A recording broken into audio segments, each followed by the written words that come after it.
अल्हम्दुलिल्लाहि रब्बिल आलमीन वस्सलातु वस्सलामु अला सय्यिदिल मुरसलीन अम्मा बाद फ़अऊज़ु बिल्लाहि मिनश शैतानिर रजीम बिस्मिल्लाहिर रहमानिर रहीम सलातु वस्सलामु अलैका या रसूलल्लाह व अला आलिका व अस्हाबिका या हबीबल्लाह सलातु वस्सलामु अलैका या नबीयल्लाह व अला आलिका व अस्हाबिका या नूरल्लाह नवैतो सुन्नतल एतिकाफ़। मिठा मिठा इस्लामी भाइरो, जॾहिं बि मस्जिद में दाख़िल थियो यादि अचण ते एतिकाफ़ जी नियत करे वठो, छो त जेसिताईं मस्जिद में रहंदो एतिकाफ़ जो सवाबु मिलंदो रहंदो। यादि रखो, मस्जिद में खाइण पीअण सुम्हण या सहरी इफ़्तारी करण एसी ताईं जो आबे ज़मज़म या दम कयल पाणी पीअण जी बि शरअन इजाज़त न आहे। अलबत्ता जेकॾहिं एतिकाफ़ जी नियत हूंदी त इहे सभु शयूं ज़िमनन जाइज़ थी वेंदियूं। एतिकाफ़ जी नियत बि सिर्फ़ु खाइण पीअण या सुम्हण जे लाइ न हुअणु घुरिजे, बल्कि उनजो मक़सदु अल्लाह ताला जी रिज़ा हुजे। हुज़ूर अकरम सल्लल्लाहु ताला अलैहि वसल्लम ने इरशाद फ़रमायो, जंहिं मूं ते हिकु भेरो दुरूद पाक पढ़ियो, अल्लाह करीम उन ते 10 रहमतूं नाज़िल फ़रमाईंदो आहे, ऐं जंहिं मूं ते 10 भेरा दुरूद पाक पढ़ियो, अल्लाह करीम उन ते 100 रहमतूं नाज़िल फ़रमाईंदो आहे, ऐं जंहिं मूं ते 100 भेरा दुरूद पाक पढ़ियो, अल्लाह करीम उन जे ॿिन्ही अखियुनि जे विच में लिखी छॾींदो आहे त हीउ निफ़ाक़ ऐं जहन्नम जी बाहि खां आज़ादु आहे ऐं उनखे क़यामत जे ॾींहुं शहीदनि सां गॾु रखंदो। वो दहन जिसकी हर बात वही खुदा, चश्मे इल्म व हिकमत पे लाखों सलाम, सल्लु अलल हबीब सल्लल्लाहु ताला अला मुहम्मद सल्लल्लाहु ताला अलैहि वालिहि वसल्लम। मिठा मिठा इस्लामी भाइरो, रमज़ानुल मुबारक जी 3 तारीख़ ते असांजे प्यारे करीम आका सल्लल्लाहु ताला अलैहि वसल्लम जी प्यारी शहज़ादी सैयदतुना फ़ातिमतुज़ ज़हरा रज़ियल्लाहु ताला अन्हा जो विसाले ज़ाहिरी थियो। इन्हीअ मुनासिबत सां अॼु असां हज़रत सैयदा ख़ातून जन्नत फ़ातिमतुज़ ज़हरा रज़ियल्लाहु ताला अन्हा जो मुबारक तज़किरो ॿुधंदासीं। सभ खां पहिरियां संदन शान ऐं अज़मत जे बारे में हिकु वाक़ियो ॿुधूं था।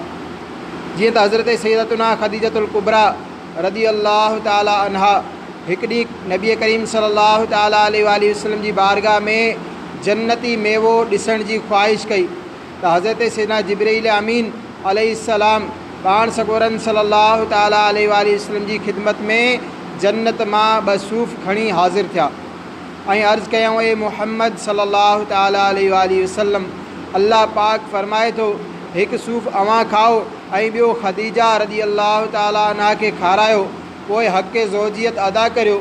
मां तव्हां ॿिन्ही मां फ़ातिमा ज़हरा रज़ियल्लाहु ताला अन्हा खे पैदा कंदुसि। पोइ हुज़ूर अकरम सल्लल्लाहु ताला अलैहि वसल्लम जन हज़रत सैयदना जिब्राईल अलैहिस्सलातु वस्सलाम जे चवण जे मुताबिक़ अमल कयो। जॾहिं ग़ैर मुस्लिमनि पाण सॻोरन सल्लल्लाहु ताला अलैहि वसल्लम खे चयो त असांखे चंड जा 2 टुकर करे ॾेखारियो, उन्हनि ॾींहंनि में हज़रत सैयदतुना फ़ातिमतुज़ ज़हरा रज़ियल्लाहु ताला अन्हा पंहिंजे वालिदाए मोहतरमा हज़रत सैयदतुना ख़दीजतुल कुबरा रज़ियल्लाहु ताला अन्हा जे शिक में अतहर में याने पेट मुबारक में हुयूं।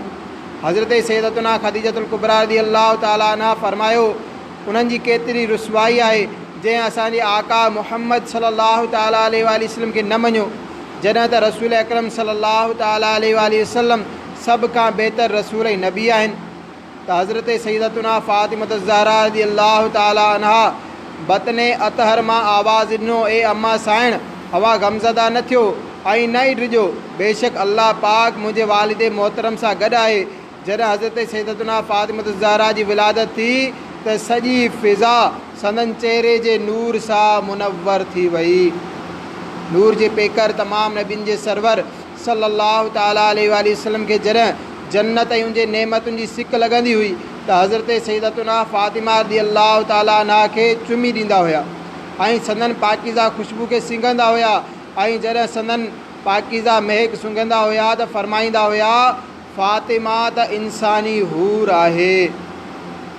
त मिठा मिठा इस्लाम भाइरो, ॿुधो आहे त अल्लाह करीम हज़रत सैयदतुना फ़ातिमतुज़ ज़हरा रज़ियल्लाहु ताला अन्हा खे केॾे शान ऐं अज़मत सां नवाज़ियो हो, ऐं पाण रज़ियल्लाहु ताला अन्हा पंहिंजी वालिदा मोहतरमा जे बतन अक़दस मां ई पंहिंजे वालिद सगोरे ऐं असांजे प्यारे आका सल्लल्लाहु ताला अलैहि वसल्लम जे सादिक़ ऐं अमीन हुअण जी गवाही ॾिनी हुई।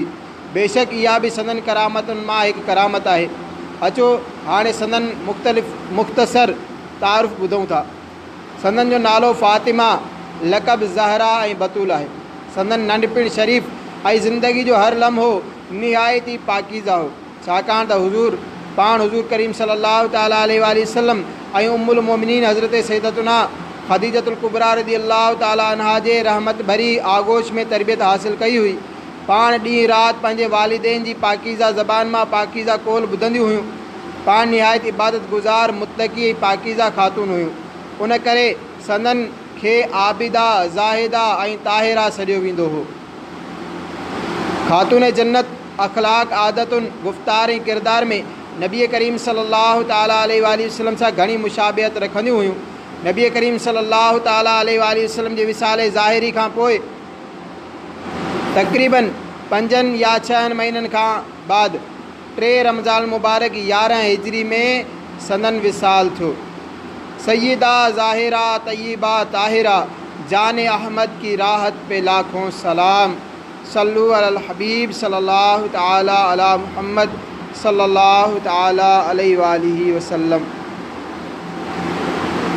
मिठा मिठा इस्लाम भाइरो, नबी करीम रऊफ़ुर रहीम सल्लल्लाहु ताला अलैहि वसल्लम जी साहिबज़ादी ख़ातून जन्नत रज़ी अल्लाह ताला अन्हा ते असांजी दिलि ऐं जान कुर्बान। संदन खे उम्मत मुस्लिमा जो बेहद दर्द हो। प्यारे आका सल्लल्लाहु ताला अलैहि वसल्लम जी ॾुखायल उम्मत जे लाइ बाज़ औक़ात सॼी राति दुआऊं घुरंदियूं हुयूं। पंहिंजी सहूलियत ऐं आसाइश जे लाइ रब काइनात जी बारगाह में कॾहिं इल्तिजाऊं न कंदियूं हुयूं, बल्कि पाण रज़ी अल्लाह ताला अन्हा सॼो ॾींहुं घर जो कमकार कंदियूं हुयूं ऐं जॾहिं राति थींदी हुई त इबादत इलाही जे लाइ बीही रहंदियूं हुयूं। हज़रत सैयदना इमाम हसन मुजतबा रज़ी अल्लाह ताला अन्हु फरमाइनि था त मूं पंहिंजी वालिदा माजिदा रज़ी अल्लाह ताला अन्हा खे ॾिठो त राति जो मस्जिद बैत जे महराब यानी घर में नमाज़ पढ़ण जे मख़सूस हंध में नमाज़ पढ़ंदियूं रहंदियूं हुयूं एसि ताईं जो फजर नमाज़ जो वक़्तु थी वेंदो हुयो। मूं खेनि खे मुसलमान मर्दनि ऐं औरतुनि जे लाइ तमामु घणियूं दुआऊं कंदे ॿुधो। पाण पंहिंजी ज़ात जे लाइ का दुआ न घुरंदियूं हुयूं। मूं अर्ज़ु कयो, प्यारी अम्मा साइण, छा सबबु आहे जो अव्हां पंहिंजे लाइ का दुआ नथियूं घुरो?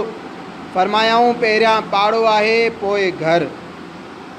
मिठा मिठा इस्लामी भाइरो, ख़बर पई त ख़ातून जन्नत रज़ी अल्लाह ताला अन्हा जी मुबारक आदत हुई त पाण रज़ी अल्लाह ताला अन्हा उम्मत जी गमख्वारी जे लाइ हर वक़्तु इबादत इलाही ॾांहुं मुतवजह रहंदियूं हुयूं। रातिनि जो बेदार थी दुआ में मसरूफ़ रहंदियूं हुयूं। इहो ई न बल्कि अल्लाह पाक जी इबादत ऐं उन जे ज़िक्र अज़कार सां एतिरे क़द्र महबत हुई जो पंहिंजे घरेलू कमकार करण सां गॾोगॾु यादि इलाही खां कॾहिं गाफ़िल न थियूं। अचो हाणे सईदा ख़ातून जन्नत रज़ी अल्लाह ताला अन्हा जी तिलावत जे ज़ौक़ ऐं इबादत जे शौक़ जे मुतलिक़ ॿुधण जी सआदत हासिल करियूं। अमीरुल मोमिनीन हज़रत सैयदना अलीउल मुर्तज़ा करम अल्लाह ताला वजहुल करीम फरमाइनि था त सैयदा ख़ातून जन्नत रज़ी अल्लाह ताला अन्हा कुकिंग यानी खाधो पचाइण जी हालत में बि क़ुरान पाक जी तिलावत जारी रखंदियूं हुयूं। त मिठा मिठा इस्लाम वारो ॿुधो अवां, ख़ातून जन्नत खे तिलावत जो केतिरे क़द्र ज़ौक़ ऐं शौक़ु हुयो जो घरेलू मसरूफ़ियत जे दौरान बि ज़बान मां क़ुरान करीम जी तिलावत जारी रखंदियूं हुयूं। जेकॾहिं असां पंहिंजे मुआशिरे में नज़र विझूं त कई नादान मसरूफ़ियत जे दौरान कननि में हैंड फ्री लॻाए वॾी तवजो सां गानो ॿुधंदे पंहिंजे कमनि में मगन रहंदा आहिनि ऐं गॾोगॾु पंहिंजी ज़बान सां बि झुंगारींदा रहंदा आहिनि। त प्यारा इस्लामी भाइरो, अहिड़ी तरह कई नादान ख़वातीन घर जे कमकार दौरान गाना ॿुधंदियूं आहिनि, फिल्मूं ड्रामा ॾिसंदियूं आहिनि, ॼण त गाननि बाजनि जे बग़ैर उन्हनि जा कमु थियनि ई नथा। अॼोके दौर में त ॻाइण वॼाइण जी बुरी आदत एतिरे क़द्र वधी चुकी आहे जो को गाॾी हलाए रहियो हुजे या बाइक ते किथे वञी रहियो हुजे त पंहिंजी मोबाइल या टेप रिकॉर्डर ते गानो लॻल हूंदो आहे। काश असांखे पंहिंजी ॾींहुं राति इबादत में गुज़ारण जी सआदत नसीब थिए। काश असांजी का घड़ी फज़ूल कमनि में न गुज़रे। काश असांजी हर घड़ी ज़िक्रो दुरूद सबब रहमत भरी गुज़रे। काश गाना बाजा ॿुधण ऐं झुंगारण जी असांजी इहा बुरी आदत निकिरी वञे ऐं असां घरू कमनि में मशगूल हुजूं या सफ़र में हुजूं, हर वक़्तु असांजे चपनि ते ज़िक्रो दुरूद ऐं नाते रसूल जारी हुजे। अल्लाह तबारक व तआला खां दुआ आहे जेको कुछ ॿुधोसीं उन ते अमल करणी बि तौफ़ीक़ अता फ़रमाए। जन सुन्नत अदा नाहिन कयूं सुन्नत